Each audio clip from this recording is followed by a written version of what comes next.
Hola, señores. Gracias por estar aquí. No olviden suscribirse al canal.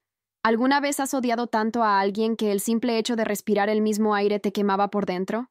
¿Alguna vez has deseado con cada fibra de tu ser que alguien dejara de existir, no por venganza, sino por supervivencia? Yo sí, y lo hice. Maté a mi padre. Lo corté en dos. Y pasé 7 años encerrada pagando por ello. Pero aquí estoy, libre. Y necesito que escuches mi historia completa antes de juzgarme.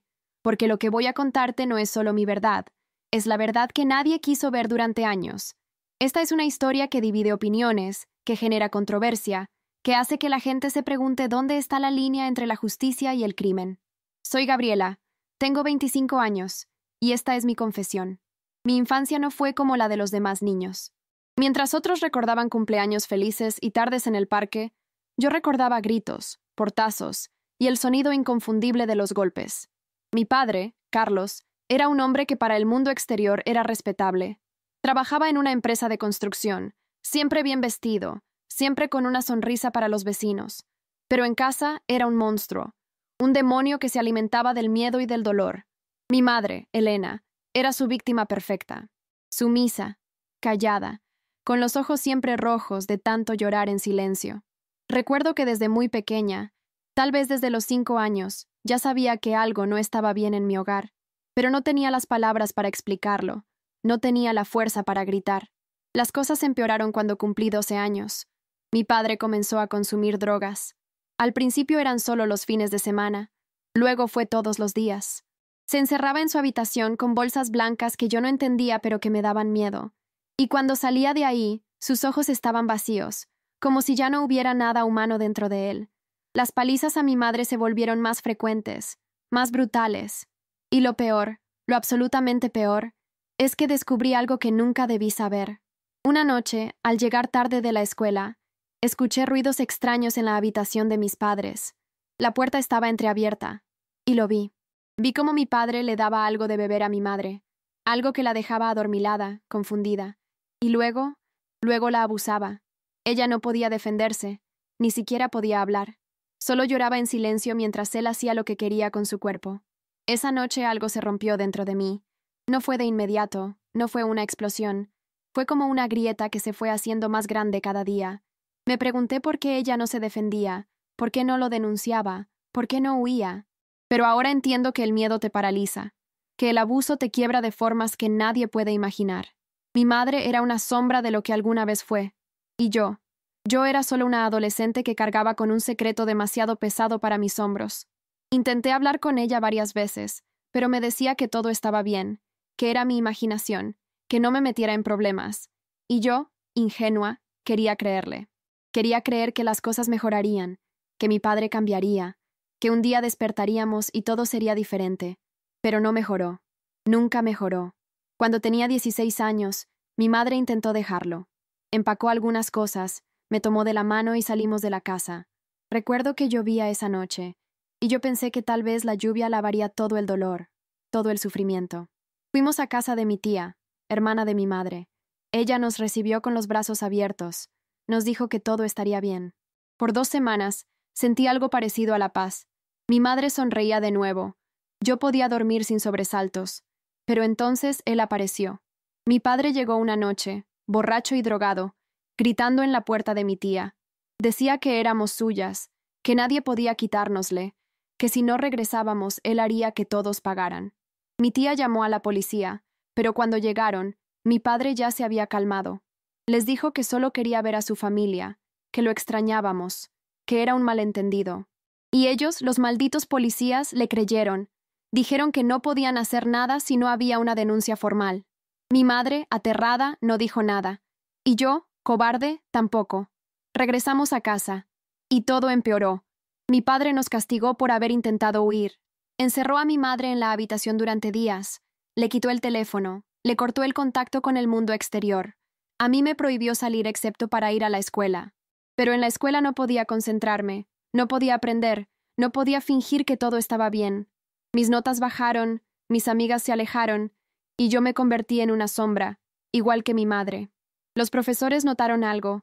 Algunos me preguntaron si estaba bien, pero yo siempre decía que sí, porque en mi mente, Hablar significaba poner en peligro a mi madre, significaba hacer que las cosas fueran peor.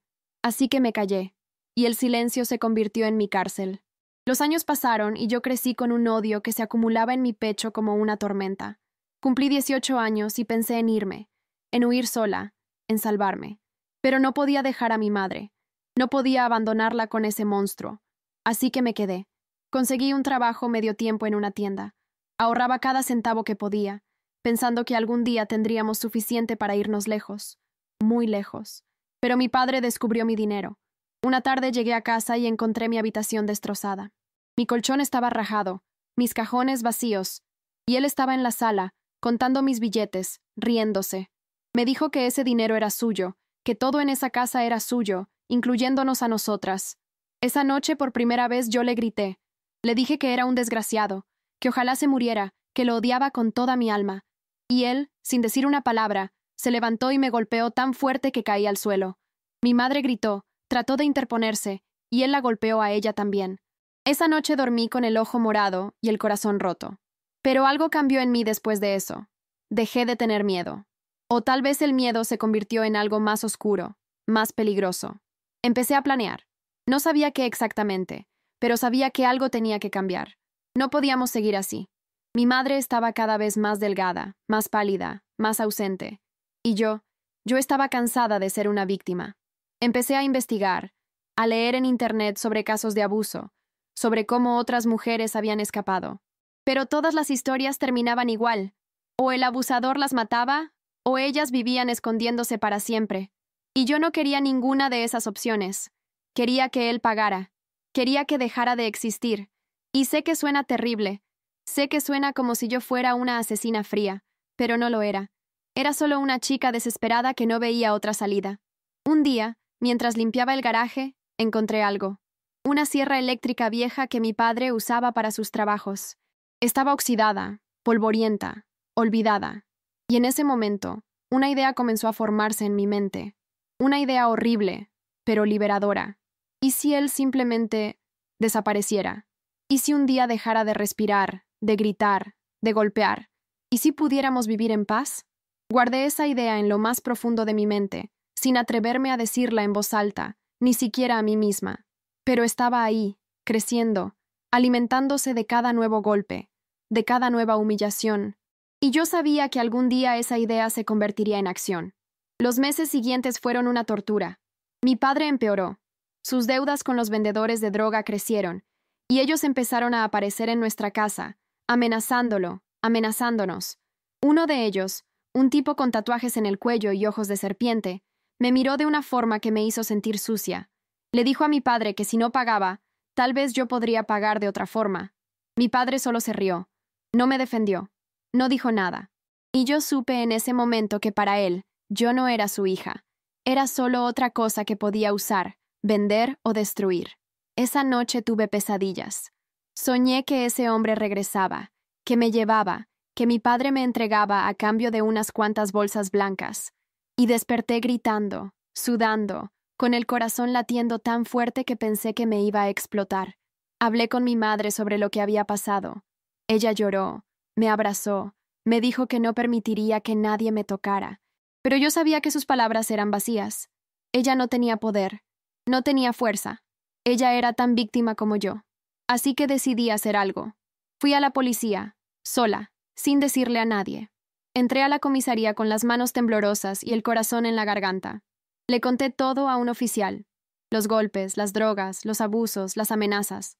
Le mostré fotos de los moretones de mi madre. Le di nombres, le di detalles. ¿Y sabes qué hizo? Anotó algunas cosas en un papel. Me miró con compasión fingida y me dijo que volviera con pruebas más concretas, que sin evidencia directa no podían hacer nada. Le pregunté qué más necesitaban, ¿que nos matara? Y él solo se encogió de hombros y me dijo que lamentaba no poder ayudar más. Salí de esa comisaría con una claridad brutal. El sistema no iba a salvarnos. La justicia no iba a llegar. Si queríamos sobrevivir, teníamos que hacerlo nosotras mismas. Y en ese momento, la idea que había estado creciendo en mi mente se convirtió en un plan. No lo hablé con mi madre. No podía involucrarla más. Esto lo haría yo sola. Empecé a observar los patrones de mi padre. Cuándo llegaba a casa, cuándo se drogaba, cuándo se quedaba dormido. Descubrí que los viernes en la noche consumía más, se ponía más violento, pero luego caía en un sueño profundo, casi comatoso. Y ese iba a ser mi momento. El viernes llegó. Era una noche de febrero, fría y oscura. Mi padre llegó tarde, como siempre. Traía una bolsa de la farmacia que yo sabía que contenía más drogas. Golpeó a mi madre porque la cena no estaba lista. Ella cayó al suelo, sangrando de la boca. Y yo solo observé. No intervine. No grité. Solo esperé. Él se metió a su habitación, consumió lo que fuera que trajera, y después de unas horas, todo quedó en silencio. Me acerqué a la puerta. Lo escuché roncar.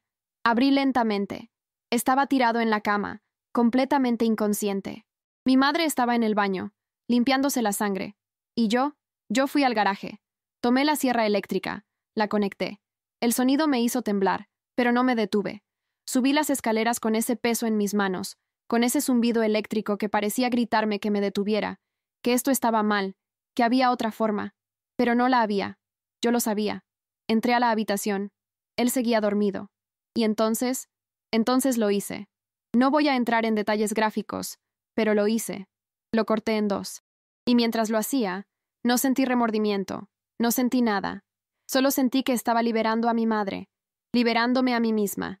Terminé cubierta de sangre, temblando, con lágrimas que no sabía de dónde venían. Mi madre entró en ese momento. Me vio ahí, con la sierra aún en mis manos, y gritó. Gritó tanto que los vecinos escucharon y llamaron a la policía. Cuando llegaron, encontraron la escena. Mi padre muerto. Yo con la sierra. Mi madre histérica. No intenté huir. No intenté explicar. Solo me dejé arrestar. En el juicio, confesé todo. Mi abogada de oficio intentó alegar legítima defensa, abuso prolongado, trastorno de estrés postraumático, pero el juez dijo que no había peligro inminente en ese momento, que mi padre estaba dormido, que yo había planeado el asesinato.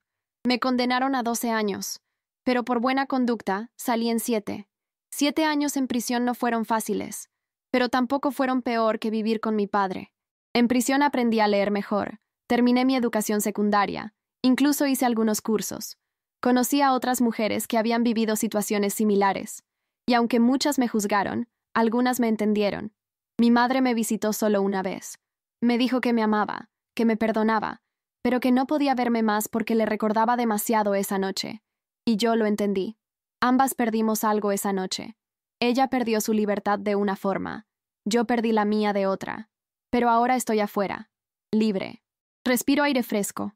Camino por la calle sin miedo. Y aunque sé que muchos me consideran una asesina, una criminal, yo sé la verdad. Yo sé que él merecía morir, que nosotras merecíamos vivir. Y si me preguntas si me arrepiento, la respuesta es no. No me arrepiento de nada. Les voy a pedir algo antes de continuar. Si esta historia te está tocando el corazón, si te está haciendo pensar, dale me gusta al video. Suscríbete al canal, porque lo que viene ahora te va a chocar el corazón de una forma que no te esperas. Salí de prisión un martes de marzo. No había nadie esperándome. Mi madre había muerto 2 años antes, de un infarto, según me dijeron. Yo no pude ir a su funeral. Salí con una bolsa de plástico con mis pocas pertenencias y un billete de autobús que me dieron en la prisión. No tenía a dónde ir. No tenía familia. No tenía amigos. Pero tenía libertad. Y eso era suficiente. O al menos eso creía. Los primeros días fueron extraños. El mundo había cambiado tanto en 7 años. La tecnología, la gente, todo parecía más rápido, más frío. Conseguí un cuarto pequeño en una pensión barata, en una zona olvidada de la ciudad. Empecé a buscar trabajo, pero mi récord criminal me cerraba todas las puertas. Nadie quiere contratar a una asesina convicta, no importa cuál sea tu historia. Así que terminé trabajando en empleos informales, limpiando casas, cuidando niños de vecinas que no me hacían muchas preguntas. La paga era poca, pero suficiente para sobrevivir. Una tarde, mientras limpiaba la casa de una señora mayor, encontré algo en un cajón viejo. Era un periódico amarillento, de hace 8 años, y en la portada estaba mi foto. La foto que me tomaron cuando me arrestaron. El titular decía, «Joven asesina descuartiza a su padre en acto de violencia extrema». Leí el artículo completo. No mencionaba nada del abuso, nada de las drogas, nada de los años de sufrimiento. Solo pintaban la imagen de una chica desquiciada que había matado a su padre a sangre fría. Y sentí rabia.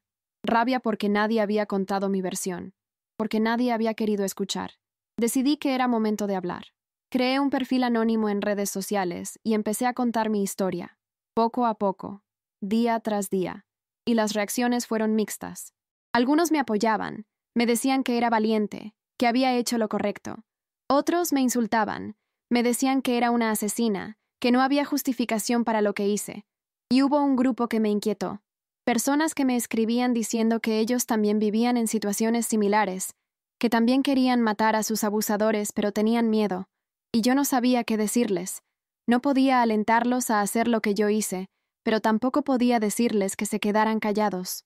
Un día recibí un mensaje privado de alguien que decía ser periodista. Quería hacer una entrevista conmigo, documentar mi caso, darle voz a las víctimas de abuso que no encuentran justicia en el sistema. Al principio desconfié, pero después de varias conversaciones, acepté. Nos encontramos en un café discreto. Él era joven, tal vez de mi edad, con una grabadora pequeña y una libreta llena de preguntas. Me preguntó todo: mi infancia, el abuso, la noche del asesinato, la prisión, mi vida ahora. Y yo respondí con honestidad brutal. No oculté nada. El artículo se publicó 2 semanas después. Y explotó. Miles de personas lo compartieron, lo comentaron, lo debatieron. Algunos medios de comunicación me buscaron para entrevistas. Otros grupos de derechos de las víctimas me contactaron para que diera charlas. Y de repente, mi historia dejó de ser solo mía. Se convirtió en un símbolo, en una bandera para algunas personas, en un ejemplo de justicia por mano propia para otras. Y yo no sabía cómo sentirme al respecto. Pero algo más pasó, algo que no me esperaba. Un día recibí una llamada de un número desconocido. Era una mujer. Su voz temblaba. Me dijo que su nombre era Carla, que ella era prima de mi padre, que nunca nos habíamos conocido. Y me contó algo que cambió todo. Me dijo que ella también había sido abusada por mi padre cuando era niña, que él la había violado repetidamente durante años, cuando ella tenía entre 8 y 12 años. Que ella nunca lo denunció porque su familia no le creyó, porque mi padre era el hombre respetable de la familia, y que cuando se enteró de lo que yo hice, sintió alivio. Me dijo que yo había hecho lo que ella nunca tuvo el valor de hacer. Me quedé en silencio. No sabía qué decir. Parte de mí se sintió validada, justificada, pero otra parte de mí se sintió ¿culpable? ¿Triste? No lo sé. Le pregunté por qué me estaba contando esto ahora.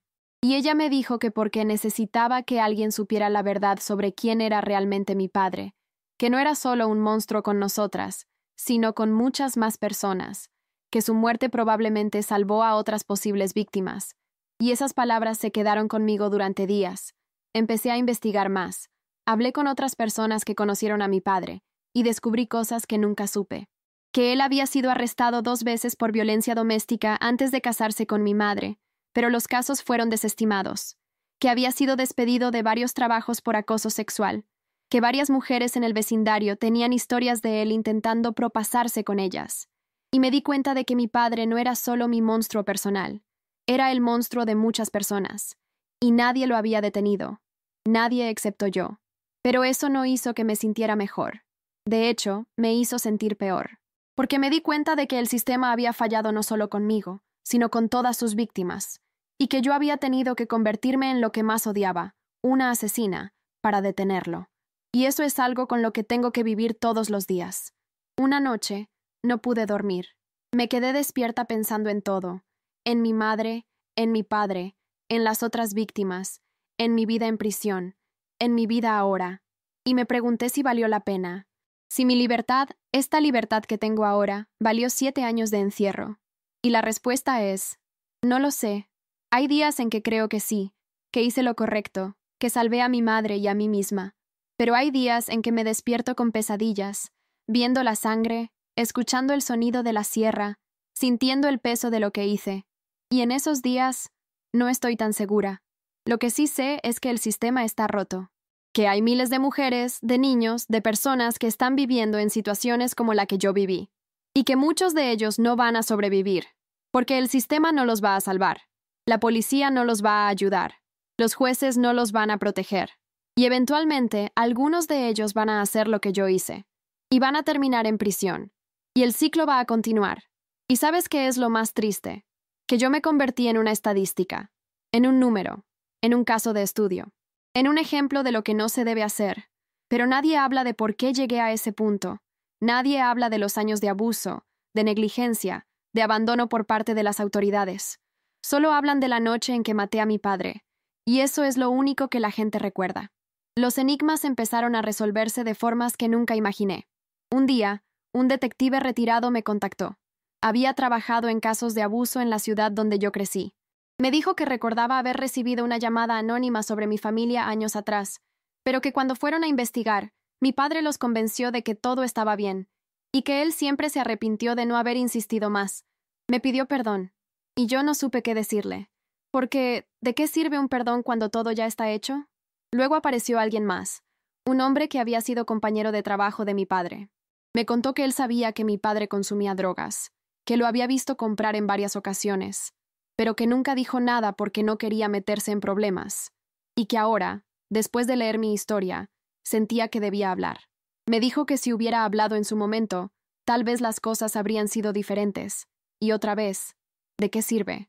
Todas estas personas, todos estos testimonios, todas estas confesiones tardías, no cambian nada, no me devuelven los años perdidos. No resucitan a mi madre, no borran la sangre de mis manos, pero me hicieron entender algo, que mi padre era más que un monstruo personal, era un monstruo sistémico, un producto de una sociedad que permite que el abuso exista en las sombras, que ignora las señales, que protege a los abusadores y culpa a las víctimas. Y empecé a preguntarme, ¿realmente maté a mi padre solo por mi madre y por mí? ¿O también lo hice por todas las otras personas que él había lastimado y podría seguir lastimando? ¿Fui una asesina o fui una ejecutora de una justicia que el sistema nunca iba a dar? Y la verdad es que no tengo una respuesta clara, porque ambas cosas pueden ser ciertas al mismo tiempo. Hace unos meses, me invitaron a dar una charla en una universidad. Era sobre violencia de género y justicia. Acepté, aunque estaba aterrada. Cuando llegué, había cientos de personas, estudiantes, profesores, activistas. Todos querían escuchar mi historia. Subí al escenario con las manos sudando y el corazón latiendo fuerte. Y hablé. Les conté todo. No me guardé nada. Y cuando terminé, hubo un silencio largo. Y luego, aplausos. Algunos lloraban. Otros me miraban con ojos juzgadores, pero todos habían escuchado. Durante la sesión de preguntas, una chica joven levantó la mano. Tenía lágrimas en los ojos. Me preguntó, ¿cómo supiste que era el momento de actuar? ¿Cómo supiste que no había otra salida? Y yo le respondí con honestidad, no lo supe, nunca lo supe. Solo llegué a un punto en el que el miedo de quedarme era mayor que el miedo de actuar. Y actué. Y ahora vivo con las consecuencias. Y ella asintió, llorando más fuerte. Después de la charla, varias personas se me acercaron, algunas para agradecerme por compartir mi historia, otras para decirme que yo era una inspiración, y algunas para decirme que lo que hice estuvo mal, que asesinato nunca es la respuesta. Y yo escuché a todas, porque todas tienen razón de alguna forma. Yo maté a alguien. Eso es un hecho. Y no hay justificación que cambie eso. Pero también es un hecho que ese alguien me torturó durante años, que abusó de mi madre, que arruinó vidas. Y nadie lo detuvo. Esa noche, de regreso a mi cuarto, me miré al espejo y vi a alguien que ya no reconozco del todo. Tengo 25 años, pero siento que tengo 50. He vivido más dolor, más violencia, más oscuridad que muchas personas en toda su vida. Y a veces me pregunto si algún día podré ser normal, si algún día podré tener una vida sin el peso de lo que hice. Y la respuesta es probablemente no. Esto siempre estará conmigo. Siempre seré la chica que mató a su padre. Y tengo que aprender a vivir con eso. El desenlace de mi historia no es bonito. No es un final feliz de película. Es real, crudo, complicado. Yo maté a mi padre. Lo corté en dos. Pasé 7 años en prisión. Salí y construí una vida nueva, pequeña, pero mía. Y aunque hay días en que siento que hice lo correcto, hay días en que me pregunto si pude haber hecho algo diferente, si pude haber buscado más ayuda, si pude haber esperado más tiempo, si pude haber... No lo sé. Lo que sí sé es que el sistema me falló. Falló a mi madre. Falló a todas las víctimas de mi padre. Y sigue fallando a miles de personas todos los días. Y hasta que eso cambie, va a haber más casos como el mío. Más personas desesperadas tomando decisiones desesperadas. Más sangre derramada. Más vidas destruidas. Pero déjame dejarte con algo que descubrí después de salir de prisión. Algo que nunca me esperé. Resulta que mi madre, antes de morir, dejó una carta que me fue entregada hace solo unos meses. En ella, mi madre escribió algo que me partió el corazón. Gabriela, sé que crees que mataste a tu padre por mí, pero la verdad es que yo había planeado hacerlo mucho antes que tú. Tenía veneno escondido en mi cajón. Iba a dárselo en su comida, pero tú te me adelantaste. Y aunque me duele que hayas tenido que cargar con ese peso, también me alivia que fueras tú y no yo, porque tú eres fuerte. Siempre lo fuiste. Y yo era cobarde. Perdóname por no haberte protegido cuando debí. Te amo, mamá. Cuando leí esa carta, lloré durante horas, porque me di cuenta de que ambas estábamos atrapadas en la misma pesadilla, que ambas queríamos que él muriera, que ambas estábamos dispuestas a hacer lo impensable para liberarnos, y que al final yo fui quien actuó. No sé si eso me hace valiente o me hace más culpable. No sé si salvé a mi madre o si simplemente tomé algo que ella también quería hacer. Y aquí es donde mi historia se complica aún más. Porque, ¿fui yo la asesina? ¿O fui el instrumento de una justicia que tanto mi madre como yo necesitábamos? ¿Fue mi decisión solamente? ¿O fue el resultado de años de un sistema que nos ignoró, de una sociedad que permitió que mi padre fuera lo que era? Ahora vivo mi vida sabiendo que mucha gente me juzga. Algunos me ven como una heroína, una mujer que se defendió. Otros me ven como una criminal, una asesina que merece estar encerrada para siempre. Y la verdad es que ambas cosas son ciertas. Yo maté a alguien. Eso no se puede borrar. Pero también salvé vidas. Eso tampoco se puede negar. Hace poco me encontré con el hijo de una de las vecinas. Él tiene ahora 17 años. Me reconoció en la calle y se me acercó. Me dijo, Gabriela, ¿te acuerdas de mí? Y yo asentí, aunque apenas lo recordaba. Él era solo un niño pequeño cuando todo pasó. Me dijo, quiero que sepas algo. Mi papá era amigo de tu padre. Y cuando tu padre murió, mi papá cambió. Dejó de beber. Dejó de golpear a mi mamá. Dijo que tu historia lo asustó tanto que decidió cambiar antes de que fuera demasiado tarde. Y gracias a eso, mi familia sigue junta. Y somos felices. Y se fue. Me quedé ahí parada en medio de la calle, llorando. Porque nunca pensé que mi historia pudiera tener ese efecto. Que alguien pudiera cambiar por miedo a terminar como mi padre. Y no sé si eso me hace sentir mejor o peor. ¿Porque significa eso que mi acto de violencia salvó a esa familia? ¿O solo asustó temporalmente a un hombre que eventualmente podría volver a ser quien era? También descubrí algo más. Algo que me persigue hasta hoy. Resulta que la noche que maté a mi padre, él no estaba solo drogado. Estaba enfermo. Tenía cáncer de pulmón avanzado. Terminal. Le quedaban tal vez 6 meses de vida. Nadie me lo había dicho. Ni mi madre, ni los médicos. Nadie. Lo descubrí por casualidad cuando encontré unos documentos médicos viejos entre las cosas de mi madre. Y eso me hizo preguntarme, ¿qué habría pasado si hubiera sabido? ¿Habría esperado a que muriera naturalmente? ¿O igual lo habría matado? La verdad es que no lo sé, porque en ese momento yo no estaba pensando en el futuro. Estaba pensando en el presente, en el dolor de ese día, de esa noche, de cada maldita noche de mi vida. Y aunque él iba a morir de todas formas, yo no podía esperar. No podía seguir viviendo en ese infierno ni un día más. Y sé que eso suena egoísta. Tal vez lo sea, pero así fue. Después de enterarme de esto, tuve una crisis existencial brutal. Me encerré en mi cuarto durante días. No comí. No dormí bien. Solo pensaba en todas las variables, en todas las posibilidades. ¿Fui realmente necesaria? ¿O solo aceleré algo que iba a pasar de todas formas? ¿Soy una asesina o soy simplemente alguien que no pudo esperar más? Y no tengo respuestas. Solo tengo más preguntas. Un terapeuta al que empecé a ver me dijo algo que se me quedó grabado. Me dijo, Gabriela, la vida no es blanco y negro. Tú hiciste algo terrible, pero también viviste algo terrible. Y a veces, las personas hacen cosas impensables cuando están en situaciones impensables. Eso no te hace buena ni mala, te hace humana. Y yo quiero creer eso. Quiero creer que soy más que una asesina, más que una víctima, más que una historia trágica. Pero no sé si lo creo realmente. Hace unas semanas recibí otra llamada. Era de la hermana de mi padre, mi tía, a quien nunca conocí porque mi padre no hablaba con su familia. Me dijo que ella quería conocerme, que quería hablar conmigo. Acepté, aunque con miedo. Nos encontramos en un parque. Ella era mayor, con el pelo gris y los ojos tristes. Y me dijo algo que me dejó helada. Gabriela, necesito que sepas que tu padre también fue víctima. Nuestro padre, tu abuelo, abusó de él durante toda su infancia. Lo golpeaba, lo torturaba. Y nunca superó eso. Se convirtió en lo que más odiaba. Y sé que eso no justifica nada de lo que te hizo. Pero quiero que sepas de dónde venía su oscuridad. Y en ese momento, todo se complicó aún más. Porque ahora mi padre no era solo el monstruo. Era también una víctima que se convirtió en victimario. Y eso no cambia lo que me hizo. No borra el dolor. Pero me hizo ver que el ciclo de violencia es más largo y más oscuro de lo que pensé. Y me hizo preguntarme, ¿yo rompí ese ciclo? ¿O solo lo perpetué de otra forma? Mi tía me dijo que ella me perdonaba, que entendía por qué lo hice, que si ella hubiera tenido el valor de detener a su padre cuando era niña, tal vez mi padre habría sido diferente. Tal vez yo habría tenido una vida diferente. Y nos abrazamos, y lloramos juntas, por todas las víctimas, por todos los abusadores que alguna vez fueron víctimas, por todas las vidas rotas en esa cadena infinita de dolor.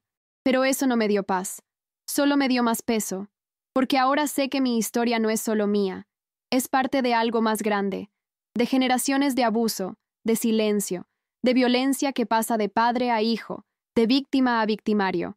Y aunque yo detuve a mi padre, no detuve el ciclo, porque ese ciclo está en todas partes, en miles de familias, en millones de hogares, y no sé cómo se rompe realmente.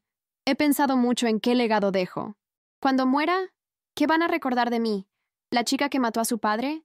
¿La víctima que no encontró otra salida? ¿La asesina que merece ser olvidada? Y la verdad es que probablemente todas esas cosas. Pero también espero que recuerden que yo hablé, que conté mi historia, que no me callé, y que tal vez, solo tal vez, alguien que está viviendo lo que yo viví escuche mi historia y encuentre otra salida.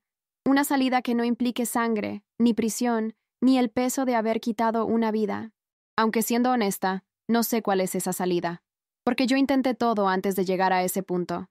Hablé con mi madre, fui a la policía, intenté huir, intenté ahorrar dinero, intenté buscar ayuda, y nada funcionó. Nada. Entonces, ¿cuál es la solución? ¿Esperar a morir? ¿Resignarse a vivir en el infierno? No lo creo. Y por eso no me arrepiento. Sí, escuchaste bien. No me arrepiento. Y sé que eso me hace parecer fría, despiadada, tal vez incluso psicópata. Pero la verdad es que si pudiera volver en el tiempo, con toda la información que tengo ahora, probablemente haría lo mismo. Porque en ese momento, con lo que yo sabía, con lo que yo sentía, con el terror que vivía cada día, esa fue mi única salida. Y me salvó. Aunque me costó 7 años de mi vida, aunque me costó mi reputación, aunque me costó la posibilidad de tener una vida normal, me salvó. Y aquí es donde mi historia se vuelve incómoda para muchos. Porque no soy la víctima perfecta que se arrepiente, que llora, que dice, ojalá hubiera hecho las cosas diferente. No, yo hice lo que tenía que hacer. Y si eso me convierte en un monstruo a los ojos de algunos, que así sea. Porque prefiero ser un monstruo libre que una víctima muerta. Hay algo más que necesito decir. Algo que descubrí hace poco y que cambia todo. Resulta que después de que yo fui arrestada, la policía investigó más a fondo la vida de mi padre. Y encontraron cosas terribles. En su computadora había videos. Videos de él abusando de mi madre mientras ella estaba drogada. Videos de él con otras mujeres en situaciones similares. Y algunas de esas mujeres ni siquiera sabían que habían sido grabadas, que habían sido abusadas. La policía contactó a varias de ellas. Algunas presentaron cargos póstumos. Otras no quisieron revivir el trauma. Y cuando supe esto, sentí una mezcla de validación y horror. Validación porque confirmaba que mi padre era peor de lo que yo pensaba. Horror porque significaba que había más víctimas, más dolor, más vidas destruidas. Y me pregunté, si la policía hubiera investigado a fondo cuando yo fui a denunciar, ¿habrían encontrado eso antes? ¿Habrían arrestado a mi padre? ¿Habría yo tenido que matarlo? Pero no lo hicieron. Y yo sí lo hice. Y ahora vivo con eso. Vivo con la certeza de que mi padre merecía morir, pero también con la incertidumbre de si yo merecía ser quien lo matara. Vivo con el orgullo de haberme defendido, pero también con la vergüenza de haber cruzado esa línea. Vivo con la libertad que conseguí, pero también con las cadenas invisibles de lo que hice. La última vez que visité la tumba de mi madre, le hablé. Le dije todo lo que nunca pude decirle en vida. Le dije que la amaba, que entendía por qué no pudo defenderse, que no la culpaba, que solo lamentaba que no hubiera podido vivir más, vivir libre, vivir feliz. Y le dije que yo iba a intentar hacer eso por las dos, que iba a vivir la vida que ella nunca pudo tener. Y aunque no sé si lo estoy logrando, lo intento cada día. Ahora tengo un trabajo estable. Nada glamoroso, pero es mío. Trabajo en una organización que ayuda a víctimas de violencia doméstica. Irónico, ¿no? La asesina convicta ayudando a otras víctimas. Pero ellos saben mi historia. Me contrataron porque la saben. Porque saben que yo entiendo el dolor, el miedo, la desesperación de una forma que alguien que solo lo estudió nunca podrá entender. Y he ayudado a varias mujeres a escapar antes de que lleguen al punto en que yo llegué. Y eso me da algo parecido a la redención. Algo parecido a la paz. Pero la paz total nunca llega. Porque cada noche, cuando cierro los ojos, veo esa noche. Veo la sierra. Veo la sangre. Veo su cara, incluso dormido, incluso muerto.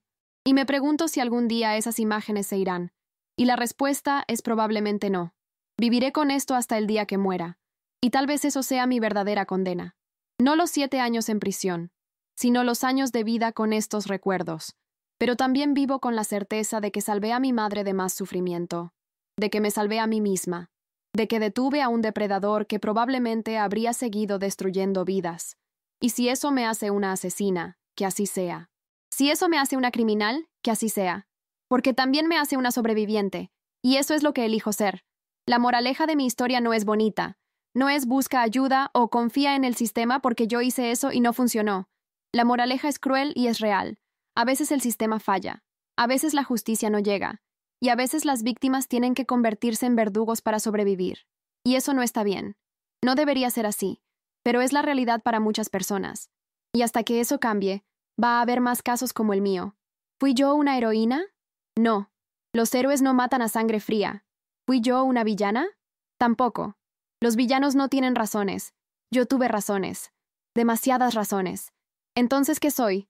Soy Gabriela, una mujer de 25 años que mató a su padre, que pasó 7 años en prisión, que ahora vive libre pero con el peso de su pasado, que no se arrepiente pero que tampoco celebra lo que hizo, que entiende que la vida es más compleja que bueno o malo, y que vive cada día tratando de encontrar algún sentido en todo este dolor. Y si estás escuchando esto y estás viviendo algo parecido, no te voy a decir qué hacer. No voy a decirte que hagas lo que yo hice, porque las consecuencias son reales. Pero tampoco voy a decirte que te quedes callada, que aguantes, que esperes a que alguien más te salve, porque tal vez nadie lo haga. Lo único que te puedo decir es que tu vida tiene valor, que mereces vivir sin miedo. Y que hagas lo que hagas, asegúrate de que sea tu decisión. No la de tu abusador, no la de la sociedad, no la mía, tuya. Yo tomé mi decisión. Maté a mi padre. Lo corté en 2. Y ahora vivo con eso. Algunos dirán que estoy loca. Otros dirán que soy valiente. Y yo digo que simplemente soy alguien que quería vivir. Y que hizo lo que creyó necesario para lograrlo. ¿Tenía razón? Tú decides. Porque yo ya tomé mi decisión. Y no me arrepiento de nada.